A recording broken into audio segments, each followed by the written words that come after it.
네, 이강빈의 잡지사 7월호 17번째 페이지. 이번 한 주 조금 거북한 일이 있으셨다면 이번에 거북이 이야기로 개운하게 씻어내시길 바랍니다. 자연 속 동물 이야기 해주시는 이화여대 장익원 교수님과 함께합니다. 어서 오십시오. 안녕하세요. 아유, 반갑습니다, 교수님. 네, 반갑습니다.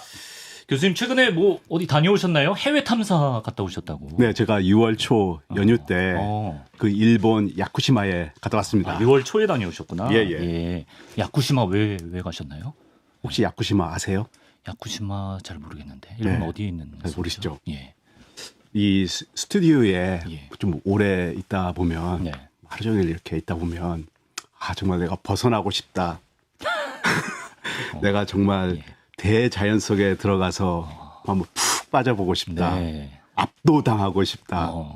뭐 그런 거 느끼시죠? 저는 항상 느껴요. 그렇지만 내가 시간이 없어서 아주 가까운 거리로 가고 싶다. 바로 이런 야쿠시마인가요? 네. 네. 혹시 여러분이 네. 이걸 이렇게 느끼고 있다면은 네. 바로 야쿠시마를 가셔야 합니다. 당장 이번 주말에라도 느껴볼 수 있는 대자연이 네. 야쿠시마에 있다. 야쿠시마 하면은 사실 규슈라고 아시죠? 예. 뭐 이렇게 후쿠오카, 막 가고시마, 그 가고시마 앞에 보면은 네. 거기서 얼마 가지 않으면 거기 섬이 하나 있어요. 야쿠시마인데 네. 그래서 뭐 사실 우리나라에서도 비행기 타고도 그냥 하루에 충분히 갈 수가 있고 물론 갈아타기는 해야 돼요. 그렇지만 거기 가면은요, 일단 그 야쿠시마 사람들은 이렇게 얘기를 해요. 예. 1년에 366일 비가 온다. 1년에 365일 비가 온다고요? 366일. 366일? 네, 비가 온다고 해요. 윤년인가? 아니요. 늘 비가 하도 많이 와가지고 거기 가면 늘 비가 와요. 그래요? 일본에 그런 데가 있어요? 그래서 전 세계에서 이제 강우량이 가장 많은 곳 예. 하면은 야쿠시마가 꼭 들어가요. 그래요? 예. 몰랐네. 거기는 최소 4천에서 한 10,000mm 1년에 어마어마한 곳이고요. 진짜. 그러다 보니까 그 어딜 가도 네. 이렇게 항상 젖어 있어요. 그렇겠네요. 그래서 이끼라든가 아니면은 이렇게 우리 양치식물들 그냥 바위에도 있고 나무에도 있고 그냥 위에서부터 저 꼭대기까지 이렇게 완전 이렇게 그런 환상의 약간 좀 원시우림처럼. 원시우림. 그러다 보니까 거기에서 혹시 원령공주. 예, 알죠. 네, 바로 그런 바로 그 장소예요. 네, 거기서부터 일본 그런 캐릭터들이 원령공주의 고향인가? 만들어졌죠. 근데 정말 그 장소에 가보시죠. 그러면은 야, 그런 정말 압도감. 압도감 때문에 그런 캐릭터가 나올만 해요. 야, 뭐 그걸 이제 보고 오셨다는 거죠. 예, 그래서 근데 사실 저는 뭐 물론 사실 그것을 그런 대자연을 보고도 왔지만 비에 젖고 싶어서 가신 건 맞습니다. 네. 예. 사실 야쿠시마는 맑은 날보다도 이게 그 비에 젖으면서 구경을 할 때 진짜예요. 그렇군요. 네, 그래서 혹시 이렇게 거기 가시는 분들 이렇게 우산 들고 가지 마세요. 그냥 차라리 비옷 있죠. 우비 입고 그냥 맞으면서 돌아다니세요. 그 비는 정말 도저히 이런 서울이라든가 이런 대도시에서는 느낄 수 없는 딱 이렇게 몸에 젖으면은 좋은 게 깨끗한 나의 그냥 더러움을 다 씻어냈을 머리 안 것 빠지는 같은 비. 머리 안 빠지는 비. 그런 비예요. 그래서 강추합니다. 그렇군요. 부럽습니다, 제 교수님. 그런데 다니시는 얘기 들어보면. 그래서 사실 거기 간 목적은요. 목적이 따로 있군요. 사실 좀 바다 거북이 산란할 때예요. 지금이요. 바다 거북이 알을 낳는 시기군요. 예, 맞습니다. 그래서 지금 여기 사진 보시면은 이게 모래사장이고 거기 보면 이렇게 발자국이 쭉 나와 있어요. 근데 저것은 이 바다 거북이 좀 이렇게 구덩이가 보이는데 구덩이를 팠네. 대충 그 근처에 알을 낳고 다시 바다로 이렇게 돌아갈 때 이 발자국, 지느러미 발이 있거든요. 그 발이 낸 그 발자국이에요. 제가 사실 그 붉은 바다 거북이 산란하는 사진을 보여드리고 싶어도 보여드릴 수가 없어요. 거기까지 가셨는데 왜 안 찍어오셨나요? 거기에 계시는 분들이 사실 마을 주민들이 그 지역을 다 이렇게 관리하고 있거든요. 근데 굉장히 좀 엄격하세요. 사진 찍으면 좀 안 좋은가? 저희가 사실 그 바다 거북이 이렇게 산란하러 이렇게 올라오죠. 그래서 막 이렇게 구덩이를 파죠. 그러면 그때는 굉장히 민감해요. 바다 거북이. 예. 그래서 누가 나타나죠. 예. 그럼 바로 도망갈 수가 있어요. 네. 네. 그렇기 때문에 그 반드시 이 바다 거북이 구덩이를 다 파고 그다음에 알을 낳기 시작을 하죠. 네. 근데 한 번 알을 낳으면은 멈출 수가 없어요. 알 다 예. 나올 때까지. 네네. 그래서 그때는 가서 봐도 돼요. 네. 그리고 절대 카메라, 뭐 비디오 다 안 돼요. 예, 그래서 방해될 수 그냥 있으니까. 제 두 눈으로만 보고 듣고 왔습니다. 그렇군요. 예. 근데 네. 이게 한번 그 산란하는 과정을 한번 직접 보셔야 돼요. 저도 보고야 싶죠. 예. 그 우리 어머님들이 이렇게 아기를 낳잖아요. 예. 그 과정이 굉장히 진한하고 네. 좀 노고가 많잖아요. 네. 이 바다 거북이 산란하는 과정을 보면은 정말 그걸 느낄 수가 있어요. 이 바다 거북이 물론 이게 육중해요. 네. 근데 바닷속에서는 괜찮아요. 왜냐하면 물이 부력이 있기 때문에 네네. 이 몸을 떠받쳐줘요. 네. 근데 그 육중한 몸이 이 모래사장 위로 올라오죠. 네. 그러면 그 육중한 몸무게를 그대로 다 느껴요. 그렇겠네요. 그런 다음에 중노동을 해야 돼요. 예. 막 구덩이를 파야 돼요. 그렇죠. 그 다음에 또 알을 낳아야 돼요. 그 다음에 또 구덩이를 더 메꿔요. 커야 돼. 예. 근데 그걸로 끝나는 것이 아니고 살짝 옆으로 가서 구덩이를 하나 더 파요. 살짝. 그건 뭐죠? 그걸 우리가 위장이라고 해요. 위장 구덩이? 예. 이게 포시자가 왔을 때, 네네네. 분명히 저기, 여기에 지금 이 바다거북이 알을 낳은 것 같은데, 예. 어디지? 딱 보니까 여기 구멍이 좀 파여 있어. 그럼 거기부터 먼저 파거든요. 선택지를 두 개로 만드는구나. 네, 살짝 이렇게 위장을 해요. 예. 또 그게 위장도 해야지. 그 다음에 다시 또 거기 바다로 돌아가야지. 바쁘네. 네. 바쁘기도 하지만 힘들어요. 힘들겠죠. 예. 그래서 다 이 산란하는 그 과정을 보면은 네. 막 산란을 하다가 갑자기 숨을 확 내쉬어요, 얘가. 그냥 막 이래요. 약간 토해내는 것처럼. 네, 그렇죠. 네, 우리 힘들 때 그러잖아요. 그렇죠. 네, 우리 힘들 때 그냥 이렇게 숨을 토해내는데 이 바다 거북이 그런 숨을 토해내는 그 소리를 들을 수가 있어요. 그것도 당연히 녹음은 못 해오셨겠죠. 예, 아니 사실 교수님만 제가 들으셨죠. 사실 제가 그냥 녹음은 했어요. 근데 아니 제가 그 확인을 못했어요. 제가 그렇군요. 이게 좀 이게 제가 이렇게 불빛이 나가진 않아가지고 네네네. 그냥 소리만 그냥 녹음을 좀 했었는데. 근데 바다 거북이 숨을 토하는 소리를 누가 제가 근데 지금 정신이 없어가지고 예. 한번 확인해볼게요. 근데 제가 좀 거리가 좀 있어가지고 이렇게 아마 잘 녹음됐을 것 같지는 않아요. 귀한 소리인데. 한번 확인해서 다음에 좋습니다. 한번 알려드리겠습니다. 좋습니다. 예. 네, 근데 네. 그 소리를 들으면은 그냥 짠하고 느끼는 거예요. 이런 이렇게 힘든 그 과정을 거치면서 산고. 알을 낳는구나. 산고. 그렇죠. 예. 그렇군요. 그래서 오늘은 신비한 바다 거북이 산란 과정과 또 바다 거북이 이제 고향을 찾아 이제 돌아와서 알을 낳는다고 하는데 그런 어떤 원리나 과정을 좀 살펴볼 텐데요. 그에 앞서서 우리 장희권 교수님 바다 거북이 이번이 초면이 아니라고 합니다. 구면이라고 하는데 전에 직접 또 찍으신 영상이 있다고 하는데 한번 같이 한번 볼까요? 예. 야, 바다에서 직접 들어가서 찍으셨네요. 좀 많이 흔들리죠.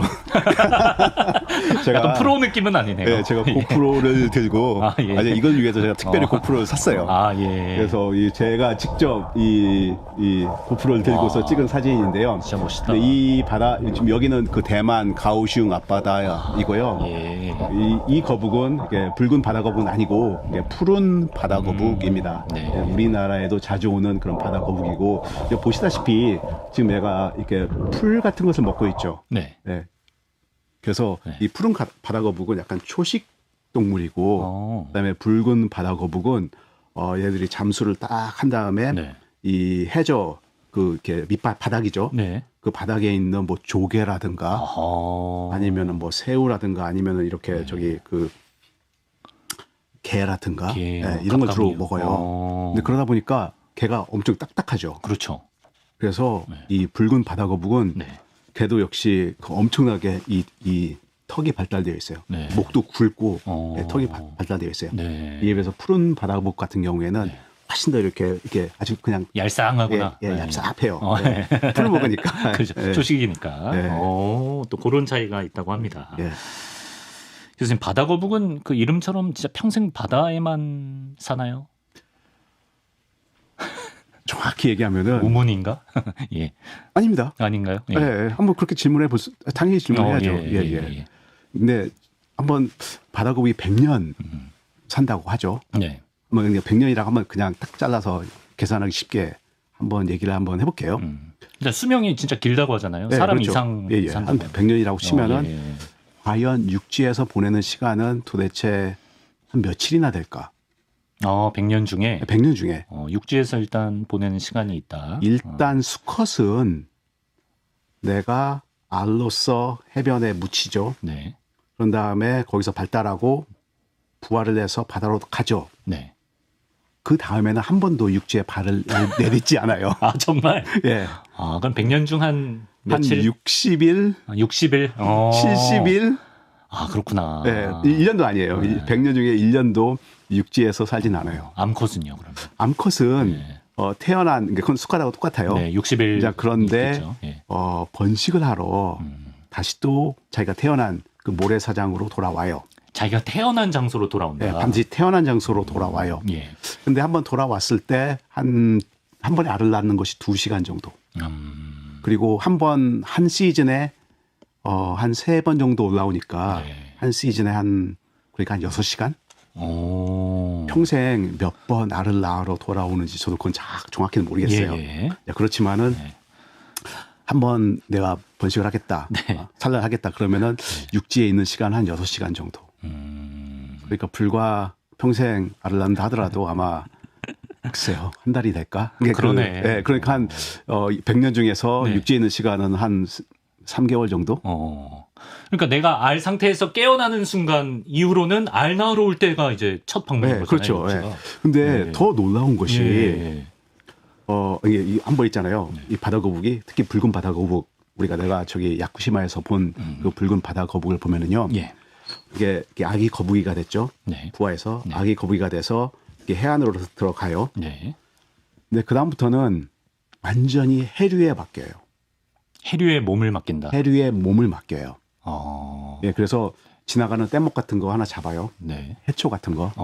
예. 네, 그것을 이렇게. 기판처럼. 네, 그렇죠. 예. 그때도 왔다 갔다 하면서 예. 이렇게 주로 이렇게 먹이 생활을 하는 거예요. 그래서 거기서 그냥 계속 지내요. 네, 네. 그러면 그 해류가 네. 나를 어디로 데려가냐면은 네. 지금 여기가 우리나라 같은 경우에는 서태평양이에요. 예. 이 야쿠시마는. 네. 그래서 태평양 한 바퀴 쭉 건너요. 태평양 한 바퀴를 건너면은 네. 반대쪽에 미국까지. 미국이 있죠. 네. 거기는 동태평양이에요. 네. 그래서 동태평양까지 가요. 그 기판 잡고 그렇죠. 멀리도 가네. 와. 가만히 있으면 돼요. 그렇구나. 뭐 고민할 필요 전혀 없어요. 예.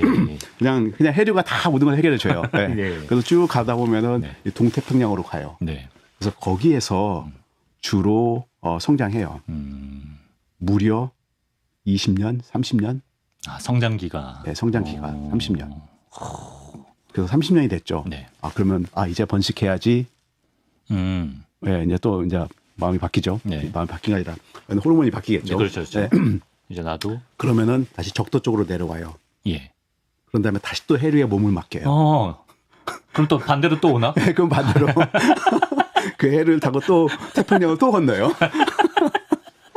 그런 다음에 그런 다음에 다시 그러면은 쭉 있다 보면 또 해류에 의해서 네. 야쿠시마 앞바다까지 오게 되는 거죠. 한 20, 30년 살았으면 자기가 헤엄칠 때도 되지 않았나요? 그때도 그냥 몸을 맡겨서. 또 자동으로 우리 에스컬레이터 이렇게 그렇지. 가는데 내가 왜 걸어가요? 무빙벨트 같은 거. 해류 지나가는데 내가 왜 힘들게 이용합니까? 당연하죠. 새들도 마찬가지예요, 사실은. 새들도 물론 비행을 해요. 그렇지만은 스스로의 비행만으로 그 먼 거리를 이렇게 이주하기에는 너무 힘들어요. 너무 에너지를 많이 써요. 그래서 반드시 기류를 이용해요. 기류. 네. 이렇게 부는 바람이 있거든요. 네. 공중에. 그걸 이용해야만 갈 수 있어요. 네. 그래서 두루미 같은 애들 있죠. 네. 내가 이주해야겠다. 저기 이제 시베리아로 가야지. 이제 그런 다음에 쭉 이렇게 이륙을 해요. 네. 그런 다음에 이륙하려고 어느 정도 높이에 가죠. 네. 딱 갔더니 기류가 마음에 안 들어. 그럼 다시 내려와요. 기류를 선택해서 그렇죠. 몸을 맡길 기류를. 이게 정확한 기류가 돼야 돼요. 그러네. 네, 기류가 방향도 맞고 어느 정도 세기가 딱 돼야 돼요. 네. 그러면 그 기류 타고 가는 거예요. 네. 아니 근데 교수님 얘네가 정확히 자기가 태어난 데서 그 장소에서 알을 낳는다고 했잖아요. 예. 근데 아무리 해류가 그렇게 정확하게 얘네를 데려다 주나요? 그 정확한 장소로? 물론 일정한 방향성이 있죠. 그래서 대충 큰 걸 알고 있어요. 그건 알고 있지만은 정확히 내가 태어난 장소에 어떻게 찾아갈 수가 있을까? 그러니까 그 넓은 태평양. 그러니까요. 예. 그걸 어떻게? 그리고 자기가 태어났을 때 잠깐 있던 데인데. 맞아요. 맞아요.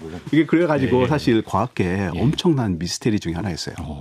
도대체 바다 거북이 사실 야쿠시마만 하더라도 그게 큰 섬도 아니거든요. 제주도의 한 3분의 1, 뭐 4분의 1, 뭐 그 정도 되는 큰 섬인데 뭐 그렇다 하더라도 거기 가보시면은 뭐 해변이 한두 개가 아니에요. 그래. 그 중에서 딱 그 뭐 해변을 찾아야 저 해변인지 저긴지 어떻게 알아요, 그것을. 그렇죠. 예. 그걸 도대체 어떻게 찾아가냐 이거죠. 예. 자, 그래서 제가 한번 한번 도대체 어떻게 이 바다 거북이 자기가 태어난 장소로 찾아갈 수가 있는지 자, 이것을 한번 같이 한번 고민해 봐요. 좋아요. 아니, 어떤 능력이 있는지 한번 좋아요. 제가 질문을 드리겠어요. 자, 한번 좀 저하고 같이 우리나라의 어떤 숲 있죠. 몰라요. 나 어떤 숲인지 몰라요. 거기에 갑자기 뚝 떨궈져 있어요. 우리 핸드폰도 없고 아무것도 없어요. 그러면은 혹시 편집장님께서는 내가 어떤 능력을 가지고 싶어요? 제가 두 가지는 가질 수 있어요. 두 가지 능력. 이 두 가지 능력을 가질 수 있으면은 여기 다시 서울로 찾아올 수가 있습니다. 그럼 그 두 가지 능력이 혹시 뭐일 것 같아요? 숲에 떨어졌다. 공중부양 능력. 공중부양 능력. 일단 숲 위로 올라가서 조감도 느낌으로 했을 거고.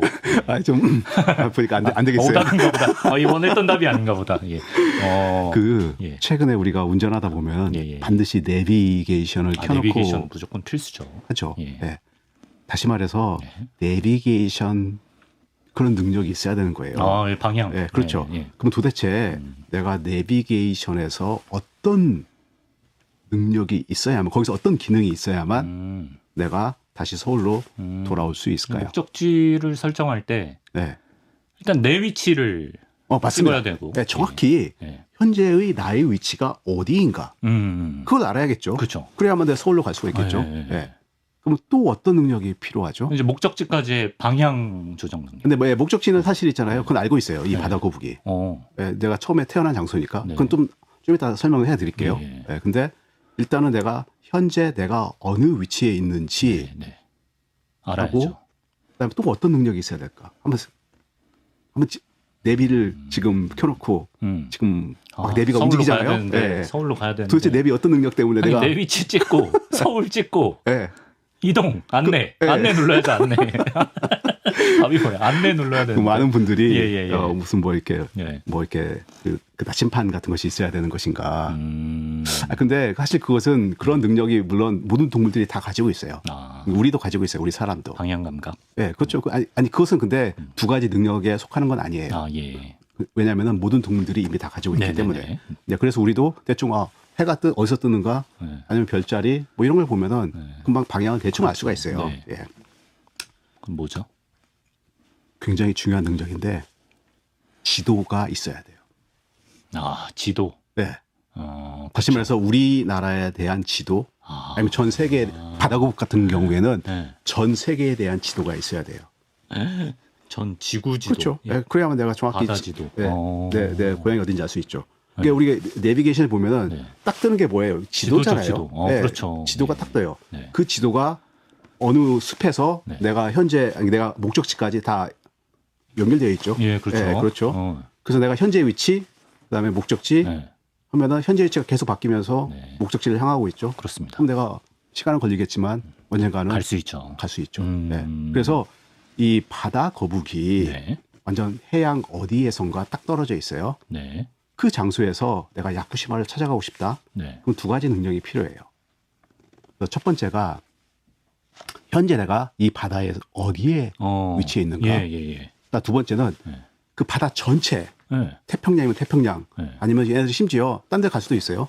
그러니까 이 전체에서 어느 특정한 이 지구 해양 전체 지도가 있어야만 내가 현재 나의 위치를 찍을 수가 있고 내 목적지까지 내가 향할 수가 있는 것이죠. 이게 다시 말해서 그 해양 전체 태평양으로 하죠. 태평양 전체 그 해양 거기에 대한 지도가 네. 이 바다 거북에 네. 있다는 뜻이에요. 아, 이건 이해가 되는데 얘네가 지도가 어디 있어요? 그러니까 내 말이 그 말이에요. 얘네가 지도를 어떻게 알지? 바다 지도, 전 지구 지도를? 자, 그래서 일단 그 이런 능력 있죠. 이런 능력, 그 다시 말해서 그 지도 능력 있죠. 지도 능력. 그러니까 지도를 내 머릿속에 가지고 있는 이런 능력. 자, 우리가 이것을 용어가 있어요. 뭐죠? 우리가 어떤 목적지까지 찾아가는 뭐 이런 능력 중에서 가장 높은 단계, 최고의 높은 단계. 그래서 이런 능력만 가지고 있으면은 내가 지구 어디든지 갈 수가 있어요. 그게 뭡니까? 이것을 진정한 항해 능력이라고 해요. 진정한 항해 능력. 되게 고지고대로 해석이 됐네요. 줄임, 이게 전문 용어예요, 사실. 진짜로 전문 용어예요. 네. 진정 항해라고 해요. 진정 항해. 진정 항해. 그래서 영어로 하면은 true navigation. true navigation. 네. 그래서 true navigation 하면은 우리가 내비게이션을 생각하면 돼요. 차에 있는. 그래서 지도가 있어야 돼요. 머릿속에. 지도가 있어야 되고 그다음에 현재 내가 어느 위치에 있는지 그걸 찍을 수 있어야 돼요. 그런 동물들이 몇 있어요. 그렇군요. 예를 들어서 별자리를 이용한다던가 아니면은 이 바다 거북 같은 경우에는 이 자기장 있죠. 자기장? 자기장. 이 자기장을 이용하여서 그런 맵 지도 능력을 가지고 있어요. 머리에 탑재되어 있다. 몸에 탑재되어 있다. 그래서 그런 동물들이 많이 있어요. 뭐 예를 들어서 연어 있죠, 연어. 연어도 이렇게 바다 돌다가 다시가 태어난 딱 회유성이죠. 회유성. 어떤 그런 하천으로 돌아오잖아요. 걔네들도 전부 다 그 지도 능력을 가지고 있어요. 자, 그러면은 도대체 그 자기장 사실 말은 쉬워요, 이게. 말도 안 쉬워요. 어떻게 한다는 거야? 많은 분들이 이 바다 거북이 이 자기장을 이용하여서 그 자기가 태어난 장소로 돌아온다. 뭐 이런 사실은 알고 있는 분이 계시거든요. 근데 문제는 뭐냐면은 도대체 이 자기장을 이용하여서 어떻게 내가 가냐 이거예요. 알려주시죠, 제발 좀. 그렇죠.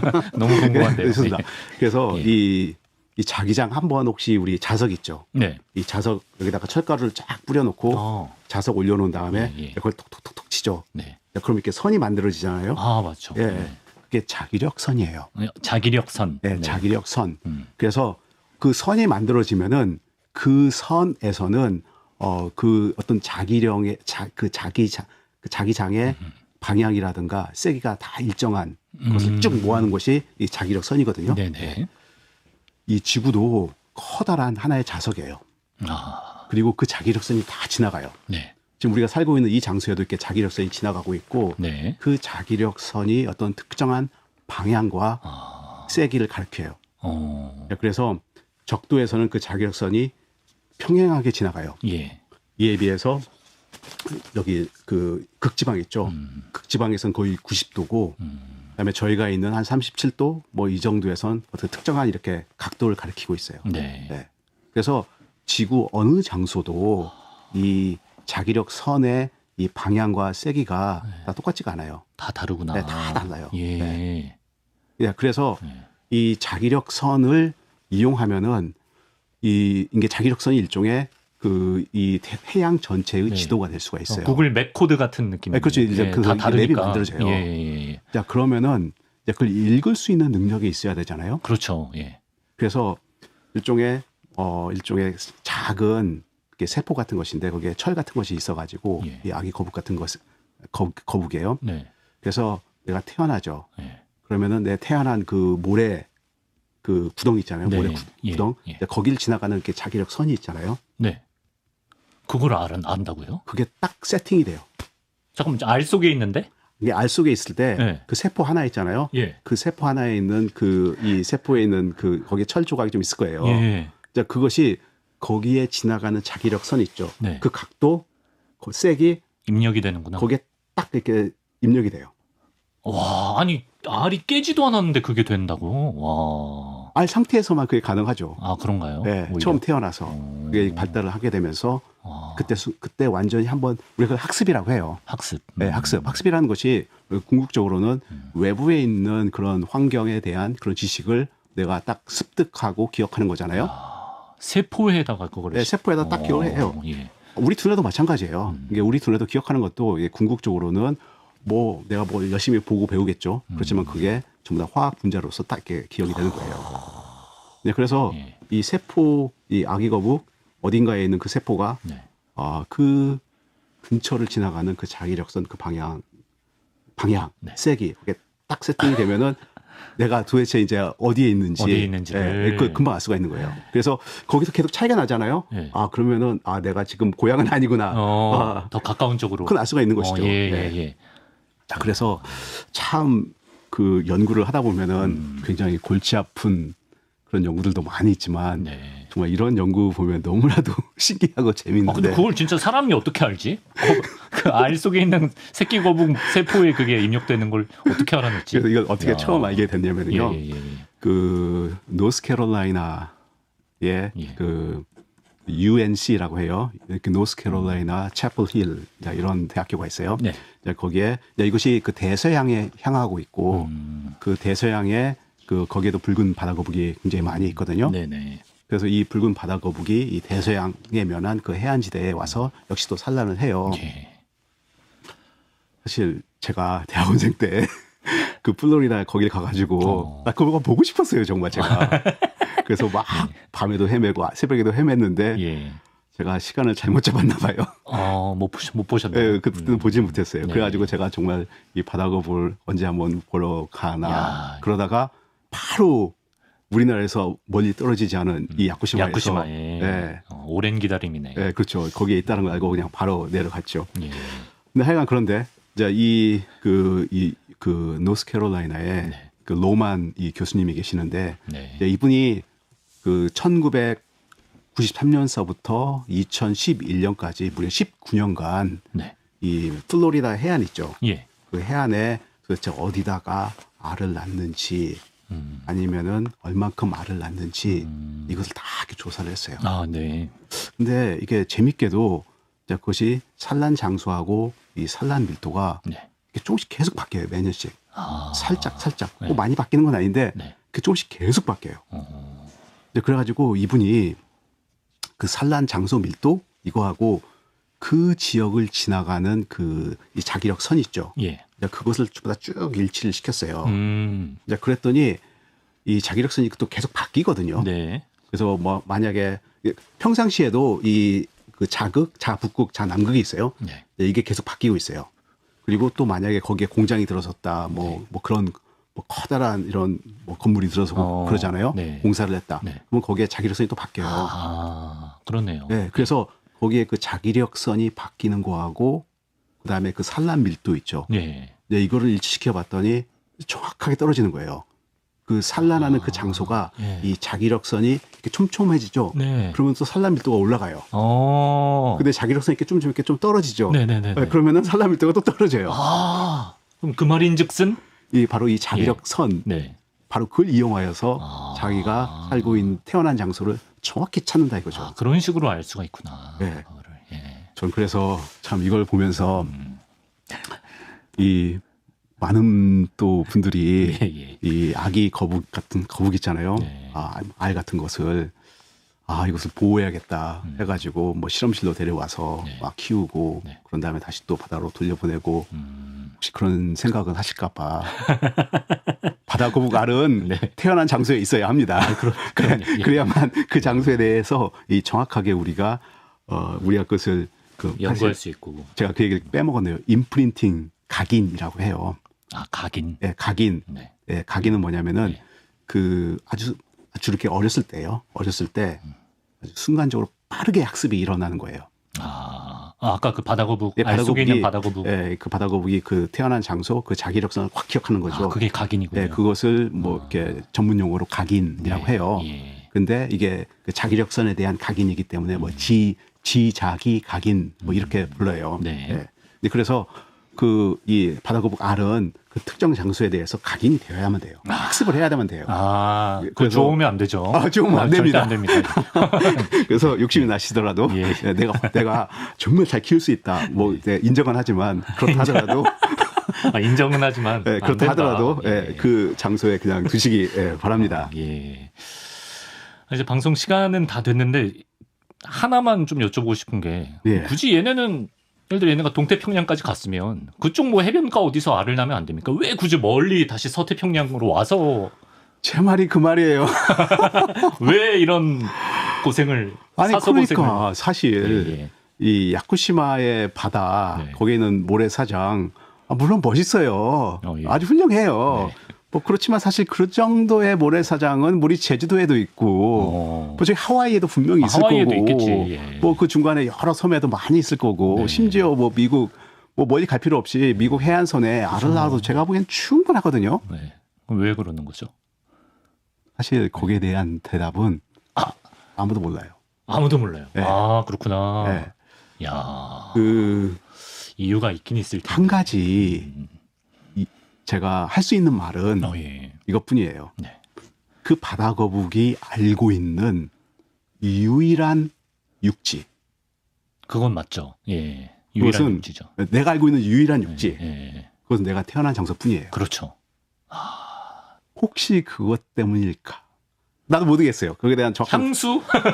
향수 아니면 뭐 안정감? 약간.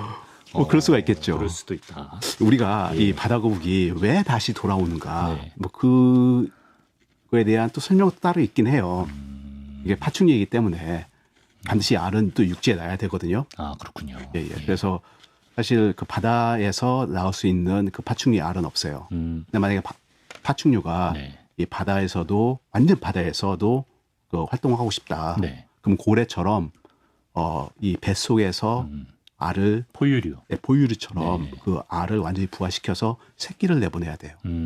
그러면은 가능해요. 네. 근데 그렇게 하지 않는 이상은 이 바다 거북은 어딘가 다시 육지로 돌아와야 되고 내가 알고 있는 유일한 육지는 내가 태어난 장소이기 때문에 네. 돌아오는 것이 아닐까. 그게 지금 우리가 얘기할 수 있는 어느 정도의 선인 것 같습니다. 네, 모르겠어요. 어느 정도 이렇게 정확할지 야, 과학적일지는 모르겠지만 아직도 좀 베일에 쌓여 있는 부분이 있구나. 맞습니다. 예.